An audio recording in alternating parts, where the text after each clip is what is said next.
Yeah, it really is an amazing sight. And again, there are so many variables, especially when you're talking about a seaplane. As Lee mentioned, visibility, not a problem today. That was not an issue. Certainly it didn't come out of any bad weather conditions because in the immediate area, the weather is good. We know at this point, we can tell you that there were 10 people that were taken off the plane. I believe that is including the pilot. So 10 people on board this aircraft. And again, none of them seriously injured. I'm sure they will all be evaluated because at the very best, this was a rough landing that they had to endure, because again, you can see it all like sort of tilting off to the left side, so it's listing at this point, and they're sort of keeping it that way. They just attached it to the boat and they are just bringing it over. They probably have, I'm trying to look out Randy's door here, it looks like they've got another quarter mile or so to go before they get it to the dock. And the other thing that makes this interesting is any kind of an aircraft incident, the NTSB is going to investigate and see exactly what went wrong, if this was a mechanical issue, if it had to do just with a rough landing and the current being an issue for them. But obviously they're not going to be able to do it in the middle of the water. Oftentimes accidents will stay where they were so that the NTSB can investigate the circumstances around it, but they're going to have to bring this one into the shoreline before they can do that. So it's making its way steadily and slowly over to 23rd Street to the marina there, and then I'm sure the NTSB will be close by to investigate and see exactly what went wrong here.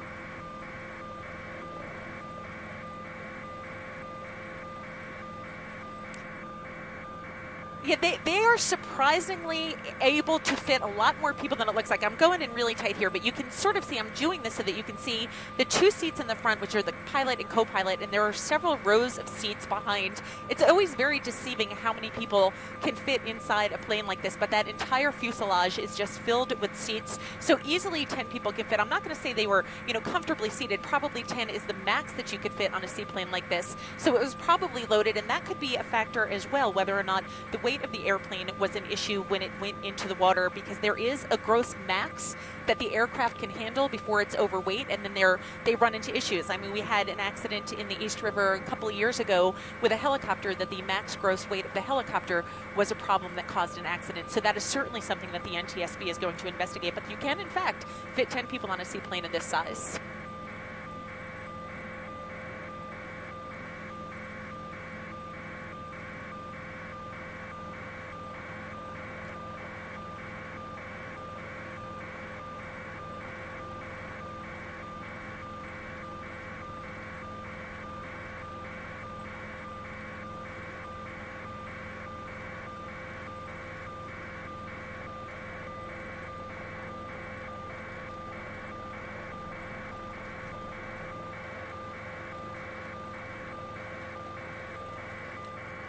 Just went to commercial.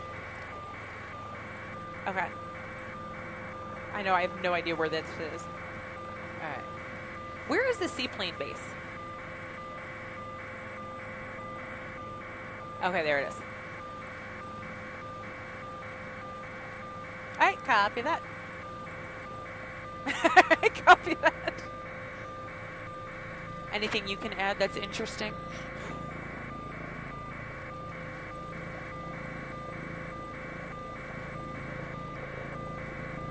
They're not on us yet, so let me just see how far they have to go. Okay.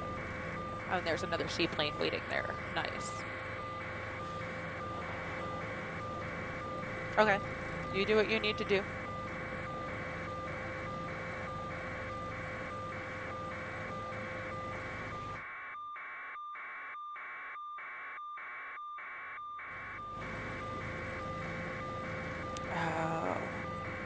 I don't want to freak them out. I'm going to try something. Don't freak out on me. I'm going to bring it back. Except for I'm on the wrong thing.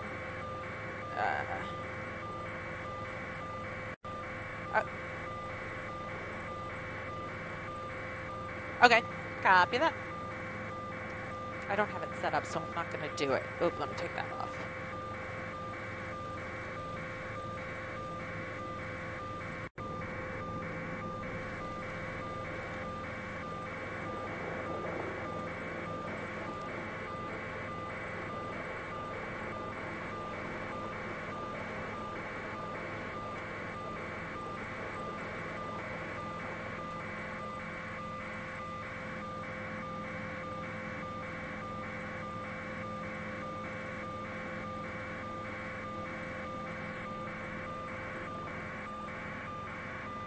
They're almost there. They're by like 30th Street now, and this is where they're heading.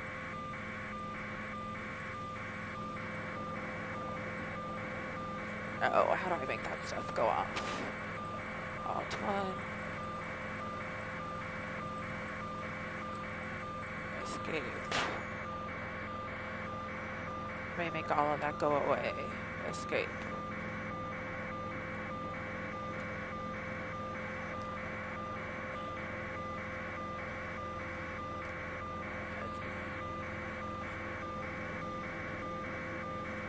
I would think so.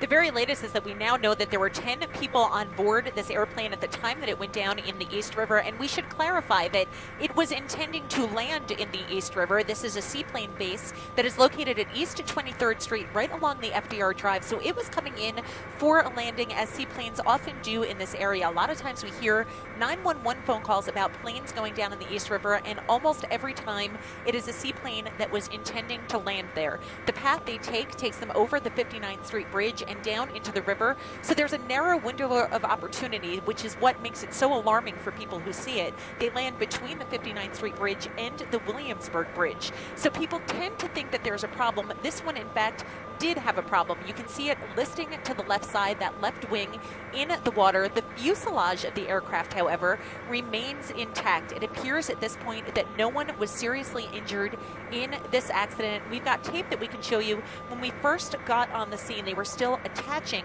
the seaplane to the FDNY boat that was waiting by for it, and obviously they made very quick work of this. This plane went down at 5:35 this afternoon, and here we are at 6 o'clock, and they are already towing it back to shore. We're just going to bring the picture out a little bit for you, because there was a large response here. Not only did the FDNY respond, but the police responded as well, and we noted that they made such quick work of this because there is a seaplane base here. They are trained for this. We've got Street Spotter 7 up for you so that you can get an idea of where they are in relation to everything.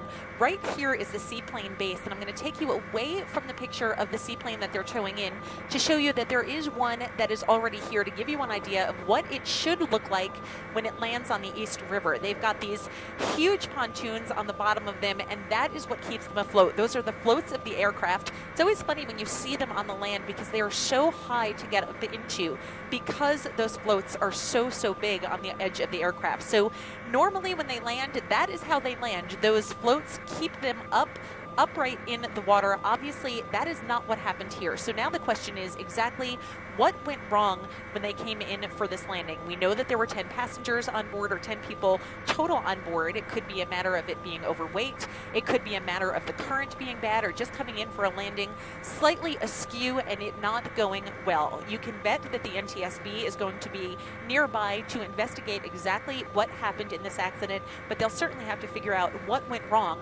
so that they know that they can avoid an incident like this in the future. Liz, back to you.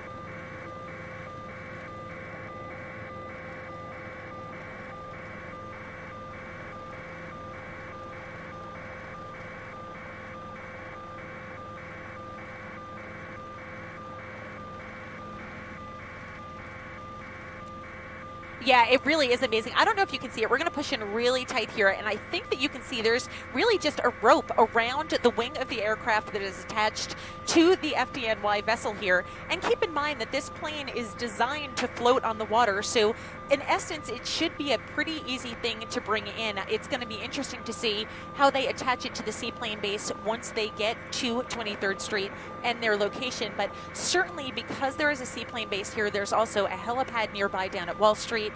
The people that patrol this area, the FDNY and the NYPD, they are trained for these eventualities. As much as we hate to say that things can go wrong, we all know that things, in fact, can go wrong, and this is a perfect example of it.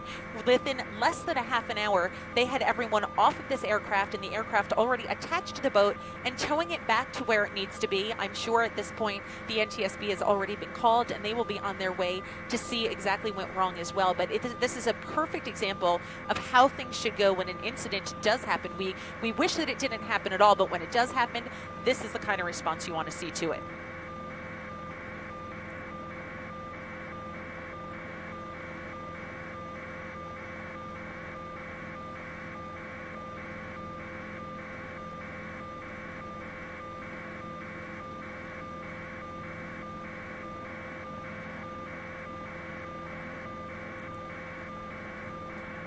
Yeah, I have no doubt. I mean, no matter how you look at it, that was going to be a very hard landing, and we're just going to keep kind of going back and forth between the seaplane and the seaplane base so you can get an idea of exactly where that is. The amazing part here is that while part of that seaplane itself is submerged, and really it is only the wing, not only did they get everyone off safely and with apparent just minor injuries, no one even got wet. They were able to get them out on the floats of that seaplane and then on to the boat. So really just a stellar job by the FDNY getting all these folks off of here and to awaiting triage to make sure that everyone was okay.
Yeah, absolutely. And I just want to bring this shot out for a second. I hate to do this to you on the air where I switch filters and stuff, but I want to show you exactly what I'm talking about. Way back here, this is the 59th Street Bridge. I'm going to take off this overlay so you can see.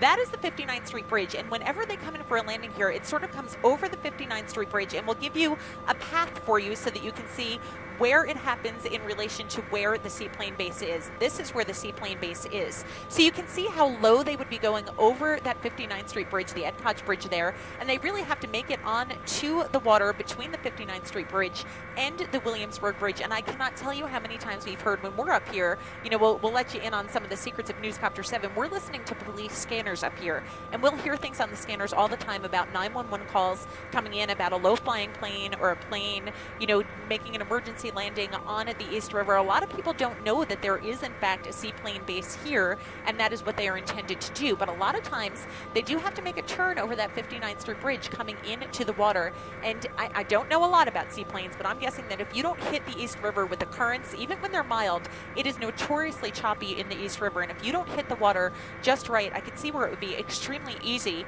for the plane to sort of list the way it is. So it may just be a matter of a landing gone wrong. Of course, the NTSB are the ones that are going to tell us all about that, but that sort of gives you a path of how this plane came in and what kind of conditions it was in when it had to come in for this landing.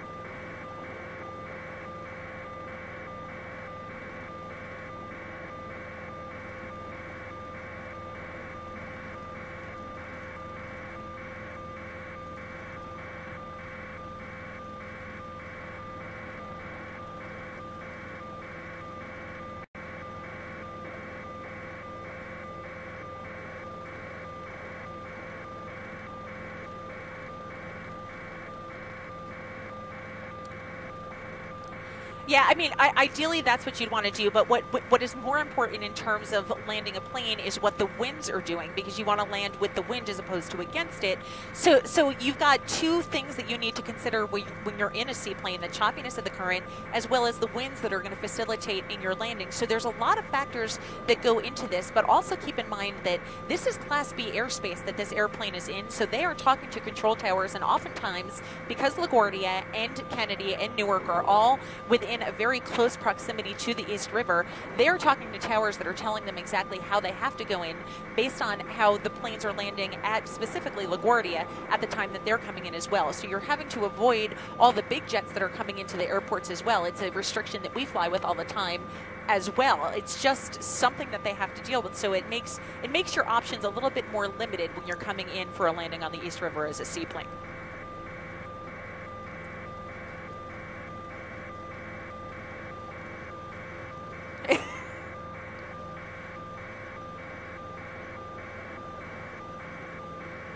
Yeah, there certainly are. So there's a lot of factors that need to be considered. Of course, if you are a boater in the area, you know that there is a seaplane base near here. So you are proceeding with caution anytime that you're in between the Williamsburg and the 59th Street bridges, because you know that the seaplane base is located here. But there's a lot of factors that need to be considered in addition to the air traffic that's going into LaGuardia. And we're talking about the big jets. You've got folks like us that are doing news, and there's several of us as well as pleasure aircraft that are going through this area. So there's a lot of factors that go into this.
Now, how did they do this part?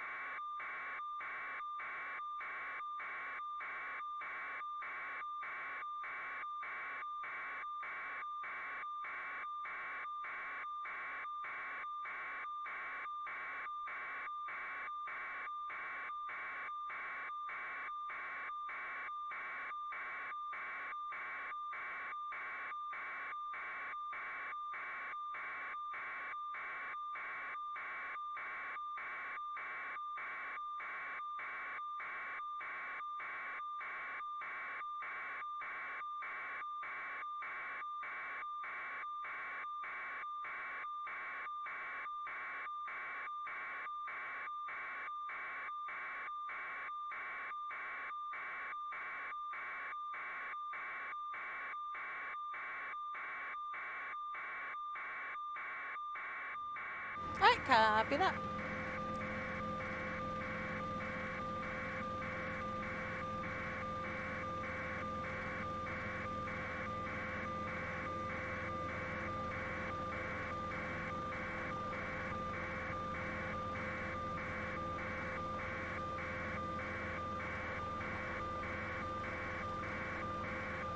Copy that.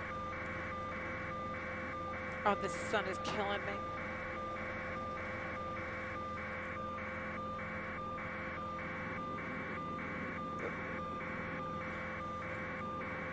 Is he really? Where'd he go? Is he under us? Oh, there he is. Oh! Newscopter 7. Rah. They're going to yell at me. I just want to show you a seaplane taking off. I don't know if they're going to yell at me. Do you want a seaplane taking off to see how it looks? I don't think they want it. I'll give up.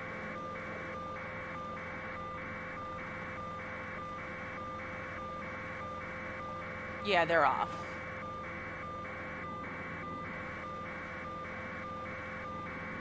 He made a move. Poor guy.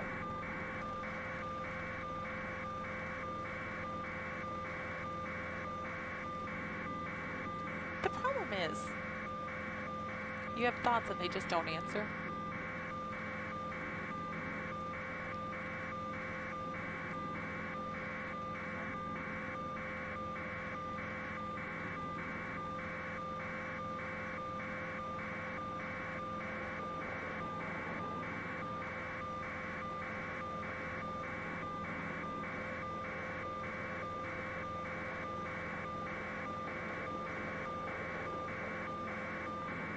All right, where did my seaplane go? There he is. That way they can use B-roll of a seaplane actually flying. All right, copy that. I'm just giving you the seaplane that just took off so you have B-roll of one flying. Yeah, what you got?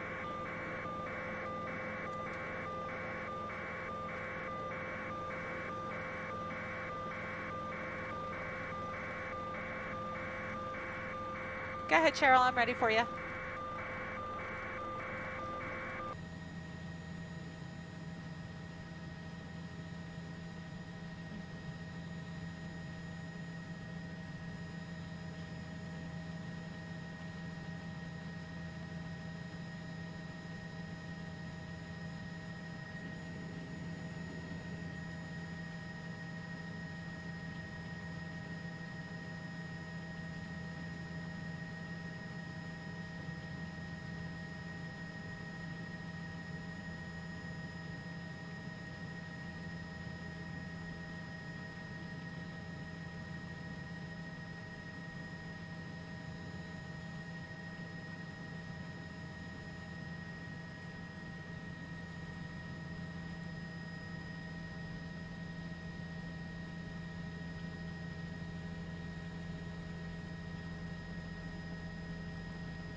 Okay, copy that.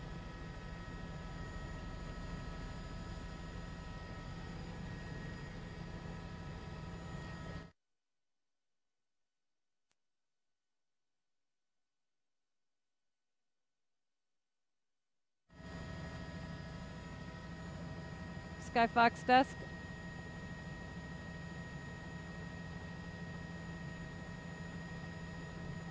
Hi there, Lars, the pilot is informing me we will have to start departing in approximately 10 minutes.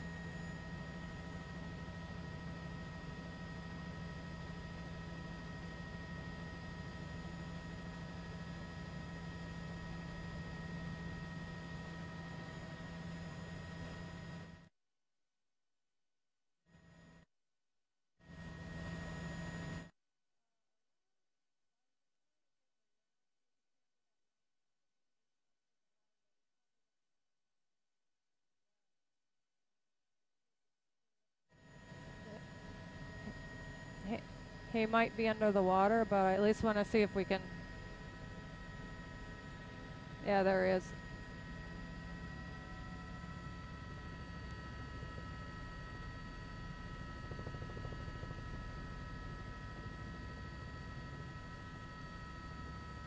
Yeah,